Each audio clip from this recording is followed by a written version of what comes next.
उत्तर प्रदेश के लखीमपुर कांड में यूपी सरकार की ओर से की जा रही लीपापोती अब सुप्रीम कोर्ट की चौखट पर पहुंच गई है। इस मामले में हत्या के आरोपी आशीष मिश्रा मोनू को यूपी सरकार की ओर से दी जा रही छूट पर सुप्रीम कोर्ट ने नाराजगी जताई है और साफ शब्दों में कहा है कि सरकार की कथनी और करनी में फर्क दिखता है।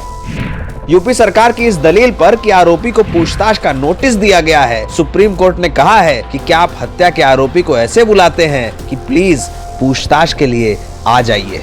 शुक्रवार को लखीमपुर कांड के बारे में स्वतः संज्ञान लेते हुए अपनी कोर्ट में चीफ जस्टिस ने यूपी सरकार से कहा कि ये एक गंभीर केस है और इस केस को वैसे नहीं लिया जा सकता जैसे कोई आम मुद्दा हो। कोर्ट ने कहा कि हम समझते हैं कि इस तरह से कार्रवाई नहीं होनी चाहिए, आपकी कथनी और करनी में फर्क साफ दिखता है।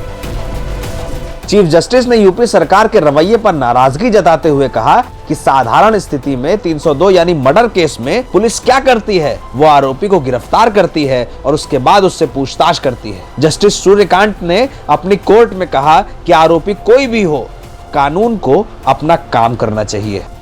इस मामले में यूपी सरकार की ओर से पेश हुए मशहूर वकील हरीश साल्वे ने कहा कि जो भी कमी है वो कल तक ठीक कर ली जाएगी। साल्वे ने कहा कि आरोप लगाया गया था कि गोली मारी गई है, लेकिन गोली की बात पोस्टमार्टम में साबित नहीं होती।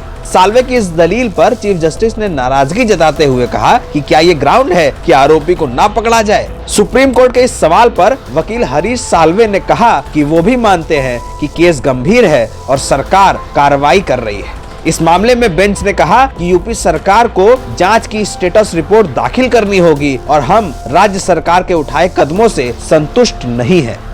सुप्रीम कोर्ट ने यह भी कहा कि हम छुट्टियों के बाद 20 अक्टूबर से इस मामले की तुरंत सुनवाई करेंगे और आगे सारी कार्रवाई कराई जाएगी।